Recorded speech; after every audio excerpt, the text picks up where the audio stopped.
Hello, everybody, and welcome to the Crypto Hipster Podcast. This is your host, Jamil Hassan, the Crypto Hipster, where I interview founders, entrepreneurs, executives, thought leaders, amazing people all around the world of crypto and blockchain. And today I have another amazing guest. I have a treat for you today. Number one, I interviewed his colleague a few months ago. And number two, this is probably the easiest name that I've interviewed out of everybody I've interviewed. Uh, I have Dr. K, who is the co-founder of the Quai network. Dr. K, welcome to the show. Thanks for having me. You're very welcome. Very welcome. So let's kick things off, and I'll ask you the first question I ask everybody is this, is what is your background, and is it a logical background for what you're doing now? Yeah, so I found Bitcoin in the 2012 sort of time frame. And what originally attracted me to it was sort of the libertarian sort of underpinnings and the ideas of separating money from the state, um, but more importantly, just creating sort of a voluntary economic system, if that makes sense. So I was actually doing my PhD at the time that I found Bitcoin. So as I was doing one in material science and engineering, I was also studying blockchain and distributed systems.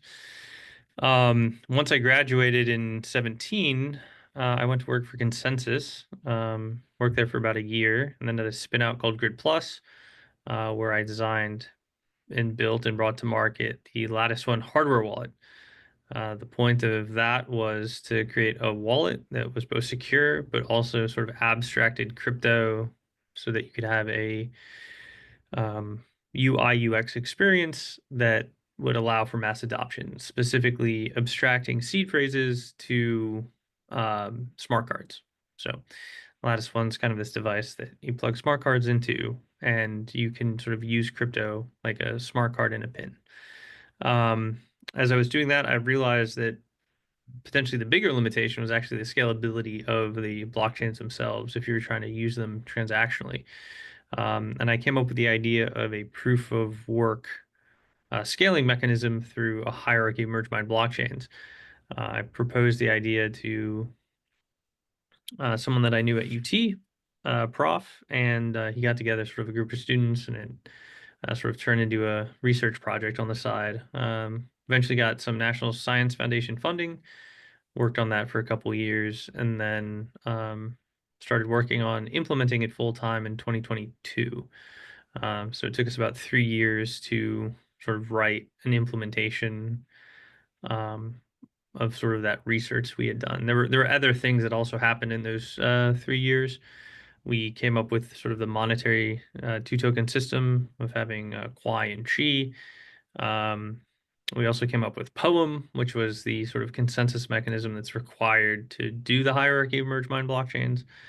Um, so it took us from idea to going live about 7 years. But the point is to build a system that can actually be a global, decentralized monetary system. So the reason that we took our time is because we want to design it to, have Visa-like properties in terms of time to settlement, to have scale that was big enough to handle things so that the whole Western world could use it.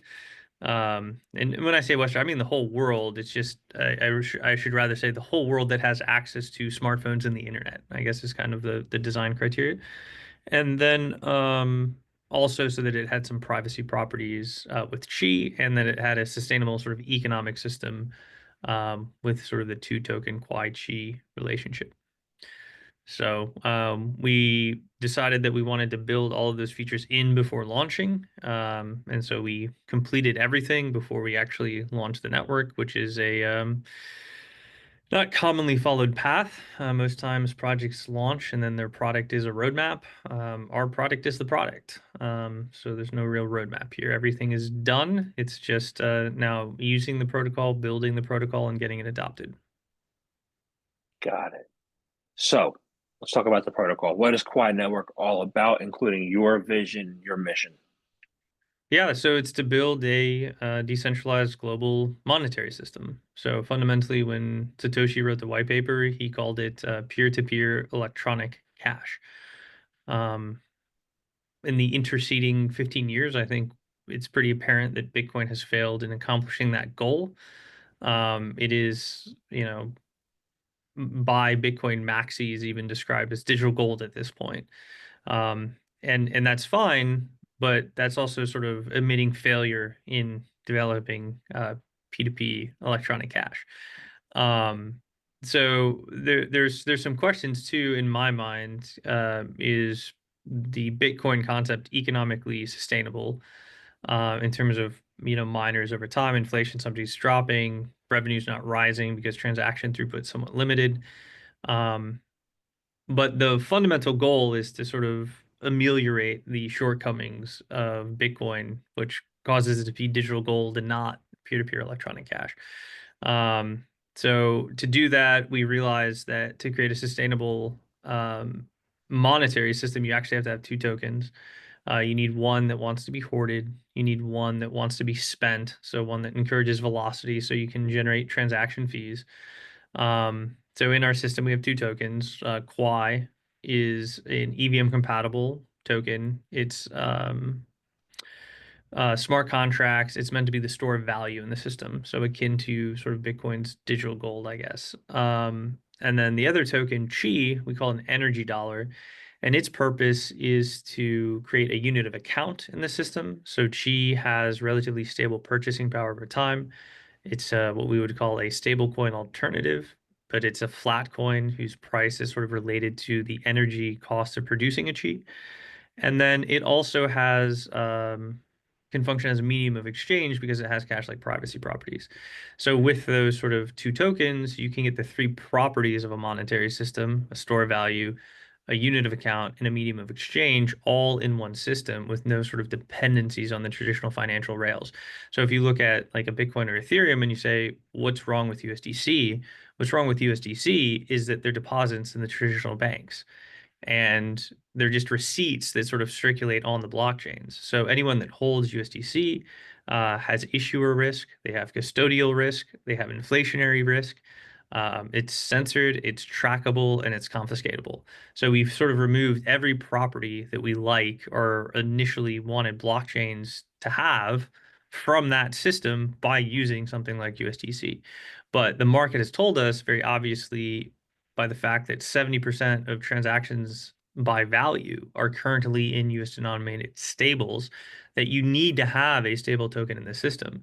So something like Chi, you create that stable like alternative, but it has no dependencies. It's completely endogenous to the system itself. So it doesn't have an Oracle dependency, it doesn't have an issuer dependency, it doesn't have a custodial dependency, it doesn't have an inflationary dependency. It's all algorithmic, programmatic, economically discovered pricing. But it creates that stable in the system using proof of work as like the quote unquote Oracle, if you will. But it makes something that's a completely independent parallel monetary system, which is what you need if you want to move away from uh, banks, central banks, arbitrary inflation, arbitrary issuance, arbitrary printing. Great. So I'm looking at comparing you against Bitcoin. Is Bitcoin doesn't have that sheet, you know. And then another comparable blockchain would be Litecoin because Litecoin has two elements. It has the Litecoin, which everyone is to hold or not, and you have Doge coin, which is but it's a meme and not a stable, not a dollar. So you're like the next level. Um, Yeah, so like some people talk about Bitcoin, they kind of try to describe it as energy money. And they're not terribly wrong in some ways, but they are in the specifics, right? So it's energy money in that it must use energy to make a Bitcoin. However, the price of a Bitcoin doesn't reflect the energy that was used to make it. The price of Bitcoin is a convolution of factors, one of which is the energy that went to making the Bitcoin. The other piece is the current emission schedule, the current sort of stock to flow, the current future expected value, right? So you don't get a pure representation of the production cost, you get a convolution of many factors, which creates a volatile asset. What we've done here is we have that sort of volatile asset in Quai, but with Chi, we try to remove all of the other factors. So Chi is issued proportional to hash. So effectively, it's just a tokenization of hash, which is a tokenization of that energy. And with the two token model, you can create the economics so that Qi's market price should always converge to its production cost in equilibrium. So what we're saying is we're taking that concept that some people talk about as Bitcoin being energy money, but we're trying to make the pure representation of it, which should then give you a stable reference point or asset, which you can use as an alternative to something like the dollar. Right. So you use a pay. You can use that's where you could. That's where the payment comes in, and that's why Bitcoin hasn't. Well, Naxi's haven't wanted to talk about you yet. So, but they're going to have to. So, you had a recent, I think a month old almost, or a little over a month. You had a successful deployment to mainnet, right? What lessons did you learn during that deployment that you're taking for towards future growth and development for Quai and Chi? Yeah, I mean, we did 4 test nets prior to mainnet. So a lot of the technical lessons we learned in those test nets. And from a technical perspective, um, the launch of the Genesis block, the turn on of the gas, and the network so far has been flawless. We haven't had any sort of technical issues, which is great. I will say, in terms of like getting day one exchange integrations, it was a little disappointing. Um, we got a couple. We were aiming for a couple tier ones, but the market at this point, there aren't many proof of work blockchains that launch. Um, so sort of the nature of working with exchanges is different because when you launch a blockchain, things happen on blocks, not on like movable dates. If you're doing sort of like a proof of stake thing, you can move dates, you can like change when you launch it, you can change like anything you want basically. But when you're in a proof of work system, we basically don't control the network, the miners do. So we set like a block number and then you kind of have to work into it. So it's a lot more challenging because no one's really set up for it anymore, because it's not often now that proof of work networks launch. So they kind of expect they can negotiate a date with you, and we're like, we can't negotiate a date. It's going to happen on this day, no matter what we do, right? And if we told the miners to push it back, they're not going to push it back. So like, so that was a bit of a challenge. But that's fine. We're gonna end up getting those integrations anyway. So you know, it's all good, right? And then the cool part is all the features are baked in, so to speak, because we've already developed everything. But because it's a proof of work network, there's sort of like predicates of stability or whatnot, right? So like it's not uncommon in proof of work networks. You don't sort of allow transactions for a period of time, right? So we started mining, we didn't allow transactions for 2 weeks. And then, transactions turned on. And then the next thing that turns on, I think tomorrow, is miners will be able to do something called like a locks mining reward. So in our system, because we're GPU mineable, um, and we made this decision to use a GPU friendly algorithm for multiple sort of geostrategic reasons, as well as sort of giving access to more boutique and hobby miners. Um, you don't have the same capital security sink in a GPU system as you would in an ASIC based system. So what we've done is we've constructed this concept where miners can actually lock their rewards and actually get more if they hold them over time. So it forces them to like commit capital, if you will, to the system, which then long term aligns their interests because they're sort of committing capital by locking the rewards. If that makes sense. So tomorrow, what will end up happening is miners will have the decision of they can lock the rewards for 3, 6, or 12 months. And at 12 months, they would actually get 25% more APY basically on their reward. And if they go 6 and 9, it's kind of like a normalized bond curve. So maybe, or 3 or 6. So like at 6 months, maybe it's like 11%, and at 3 months, AP or it's 11%. So maybe it's like 20% APY, and then at 3 months, it's like 15% sort of APY, so to speak. But they can choose to lock things over time, which then gives you that capital commitment, which then gives you security that looks similar to an ASIC-based system, even though it's GPU mined. Interesting. Interesting. So it pays. It pay. Actually, I think it makes sense. Always pays to have skin in the game. You know. Yeah, well, and ASICs have the skin in the game, right? Because they have this like very high upfront cost, and they can't use it for anything else, right? So they have that like intrinsic skin at some level. So like we're trying to make the analogous skin in the game for the GPU based system. We just don't like the distribution mechanics, the economic like barrier to entry, as well as the ability to control sort of the distribution of ASICs via import export. We think those are bad like properties, but the concept of having sunk capital with the miners is a good property. So we've sort of figured a way to back into that. Sounds good to me. Um, so I think you answered this already, but actually, as a part of this, I want to ask it. Why do we need public trustless replacement for fiat? I mean, you just have to listen to the news every day of your life, right? And there's always an answer why you need it, right? Um, I mean, fundamentally, you have the pure monetary problem, which is, um, right, we have taxes, which are arbitrary and pernicious, right? Most of us work as being nice indentured servants for 5 months of the year before we actually start making any money. And because they can arbitrarily print, they can inflate our purchasing power away, right? Eggs were like $10 a dozen the other day. Um, Pretty ridiculous. I think we've seen very pernicious sort of inflation in the last few years. Um, the other problem, though, is because of this sort of monopolistic relationship between the banks and the government to, create money, right? The Federal Reserve is owned by the private banks, but it's sort of given this monopolistic printing power by the government. Basically, they're in this, relationship that reinforces their own power. And it removes the power from the people, right? And then that power finds itself manifesting in more and more pernicious ways. If that's monitoring, if that's surveillance, if that's censorship, if eventually, right, everyone's kind of thinking.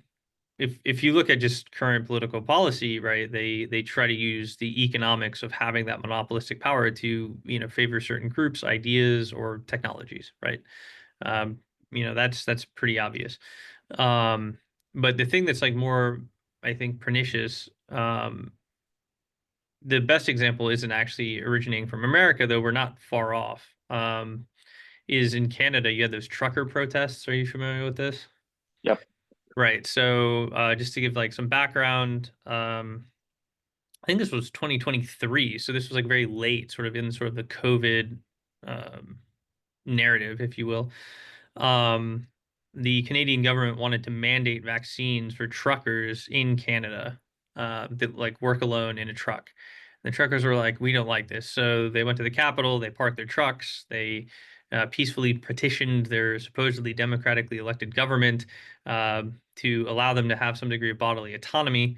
And the government decided that they were going to declare a national emergency. They were going to steal their vehicles, steal their businesses, steal the money out of their bank accounts, and freeze the bank accounts of anyone who donated money to those people who were peacefully petitioning their supposedly democratically elected government for bodily autonomy.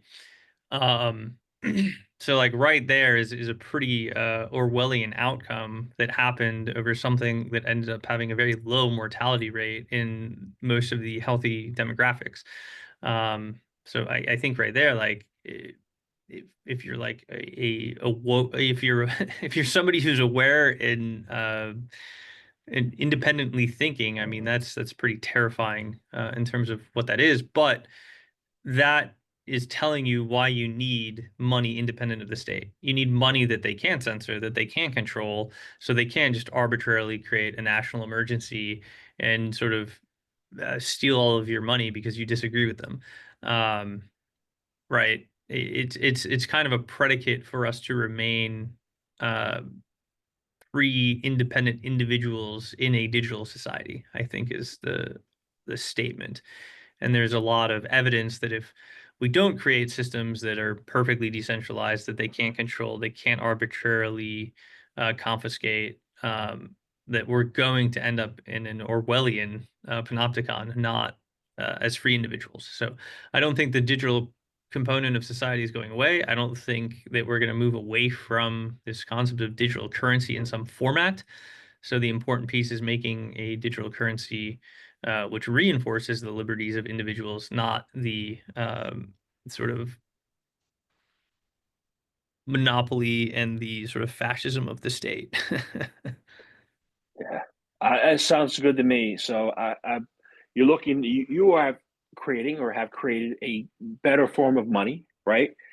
So I want to find out about those unique features that cause it to be a better form, including, the benefits of proof of entropy and merge mining. Yeah. So all of these features we've talked about have to do with the properties of the system outside of scalability.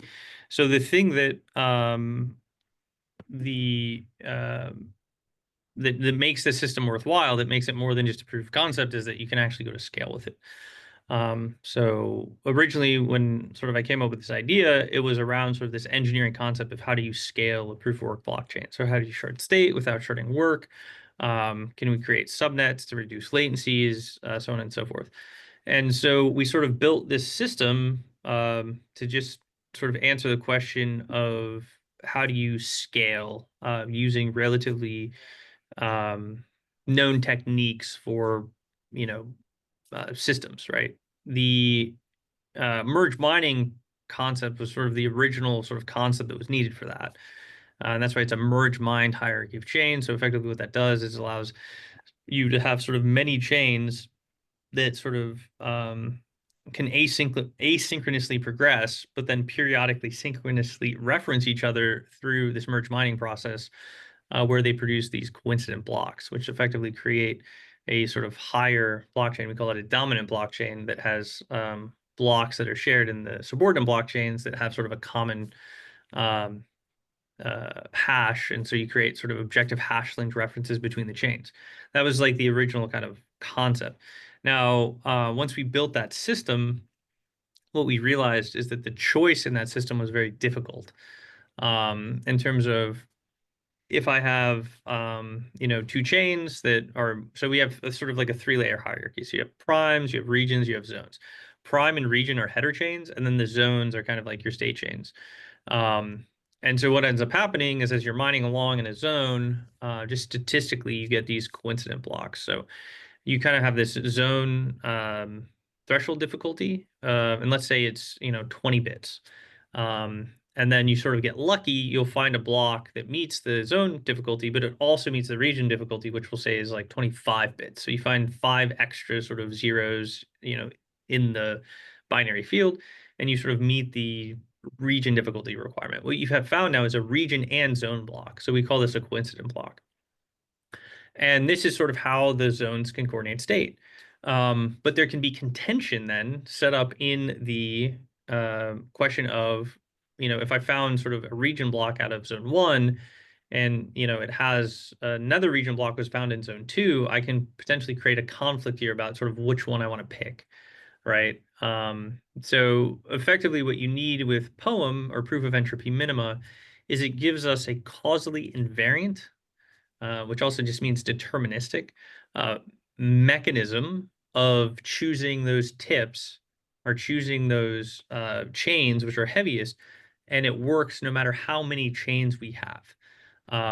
So in sort of the proof of work setting, you always potentially have like indeterminism in a simple fork. With POEM, we created determinism no matter how many chains are running. And that allows us to sort of choose which blocks or chains are the longest as this is, being built. And it works no matter how many of these shards we have. Got it. So You can ask a follow-up. It's complicated. So I feel have a free to dig. I'm gonna dig. So what you're saying is that a poem arbitrarily chooses which one of the two blocks in the coincidence blocks gets pushed forward, There's no human involvement in the decision. It's just arbitrary completely. Yeah, well, so it's not arbitrary. It's actually aligned with the sort of expense of creating the chain. So the sort of measurement of poem is trying to measure how many hashes in expectation you would need to create a chain of equal or longer weight. So it's taking in sort of all the history of the chain and creating a weight, and it's trying to come up with sort of a representative number of hashes. But the way we do that is if you get into the math, we're effectively taking the field size minus the hash, and we take the log of that. So intuitively, what we're doing is if you think about just like a normal proof of work system, um, you have to meet a difficulty threshold. What that basically says is that you need a certain number of leading zeros in the binary field, right? So for Bitcoin, it's like 60 right now. So you need 60 zeros before you get any ones. Okay. And then what Bitcoin does is it says if you meet that threshold, we'll assign you sort of that value of 60, right? And we'll just add these, or it's actually slightly different because I'm already working in a logarithmic field, but they assign you that in the linear field, but they sort of give you that number. And they sort of add these numbers up over time. What we do is we're saying every time you find a block, every other time you find one with 60, you'll actually find one with 61. And every quarter time, you'll actually find one with 62 or more zeros, right? So what we do is we measure all of the zeros plus the fractional zeros. So that's kind of like how you take the log. So I could say I have like 60.264839924 up to 256 bits of precision zeros, right? So then anytime you compare two of these blocks, one of these blocks is always better than the other. So up into the point that you get a hash collision, you always have a choice in which block you're going to pick. But that's a cumulative like thing of precision over all of the blocks in the chain. So the blocks in the chain or the total chain weight and the block weight are always guaranteed to be unique up into the point of a hash collision. So basically, they're always unique. And so you can always pick which one is heavier, and the one that's heavier sort of always aligns with the one that would be more expensive to sort of reproduce a heavier chain against. So it's then in what we'd call Nash equilibrium, meaning um, if you want to mine and you want to maximize your revenue, you will do so in a cooperative way, trying to extend the tip of the chain as fast as possible against this sort of entropy measurement rule. Interesting. So there is a smart way. What you're doing is kind of smart. Is smart, and it's a calculated way to come up with what the block's going to be. When I think of entropy, I think of everything leading toward chaos. What you're doing is seems like the opposite of chaos. You Yep. know, so how do we need to prove like what's the role of chaos? you know, if we're trying to eliminate it, how's it entropy? Well, so it's in entropy minima. So what you're showing is that you've removed the maximal amount of entropy from the system, right? And that's how you're getting order, right? And that order is expensive. So we're fine, we're measuring the amount of chaos removed, and we're measuring the expense that was taken to remove that chaos. Got it. Okay, I missed the minimum part. so Yeah. yeah, all Right. right. Well, and That it's minima because technically every new block is like adding more chaos, so to speak, because when you sort of propose the new block, you have 2 to the 256 like potential paths that you could take. Like those are the available hashes that you could like make for the next block. And it's only when you mine the block that you get a a reduction of that field, right? So we remove some of those paths to create order. So that's why it's minima, because we're sort of adding when we say we're going to make a new block, but then we're removing when we actually mine the block, right? If it got was minimum, we wouldn't even start mining, it. so to Okay, speak. that But makes that's why sense. it's minimum. So, like, as you're making the chain and you're trying to progress state cooperatively, you're trying to remove as much as possible from the system. That makes And sense. that's it, it's also interesting. So if you look at like encryption, or you look at trying to encrypt systems, you're trying to maximize entropy so that only like one person like knows the answer to a question. Because this is sort of the opposite, it's this cooperative thing that we want everybody to come into agreement to. We're actually doing the exact opposite, which is we're trying to minimize entropy. And then everyone can come up with this immutable agreement system, right? So yeah, it's very intuitively like nice in many ways. Um, yeah. I agree. I agree. So let's talk about chaos. Um, the market. I want to touch on the market and the government, right? Donald Trump comes out on Friday. He says, "Hey," or last week, "we're going to have a crypto reserve," and what happens? The whole market tanks. You know, where are we headed now with a strategic reserve? How does that change the money game? How you know when are we going to stop falling? Like when do we stop the chaos? So Yeah, no, that's a great question. Before I answer that one, I do just want to make one aside, just relative to the poem. Um, so poem, interestingly enough, with this hierarchy of merge mined blockchains, are you familiar with Stephen Wolfram by chance? I'm not. I heard the name, but I'm not familiar with this one. So he's the CEO of Wolfram Alpha, which makes Mathematica. So he's also sort of a theoretical physicist. He has this thing called the Wolfram Physics Project that started in 2020, where he's sort of taking a new approach to trying to make a grand unified theory of physics. Um, the interesting part about this, and there's about 8 hours of podcasts where we discuss this, is Quai's merge bind hierarchy of blockchains with Poem creates a causally invariant multi-way graph, which is bounded by a computationally irreducible process. In his theory of physics is the exact same thing. So somehow, in trying to scale a proof of work blockchain, we have a system which is almost perfectly analogous to his fundamental theory of physics. So when you started to dig into that poem concept a little bit more and you dig into this hierarchy, we sort of fundamentally found something that's like very important, to say the least. But there's about 8 hours of podcast that sort of talk about this. So just wanted to put that in there as an aside. So there's a lot of depth that you can sort of go into in this.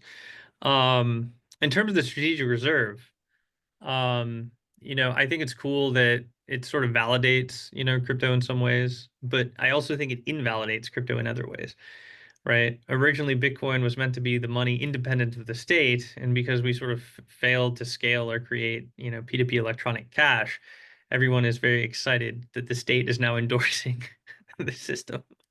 And obviously I get it from an institutional capital perspective, flowing into Bitcoin and potentially making the Bitcoin price go up.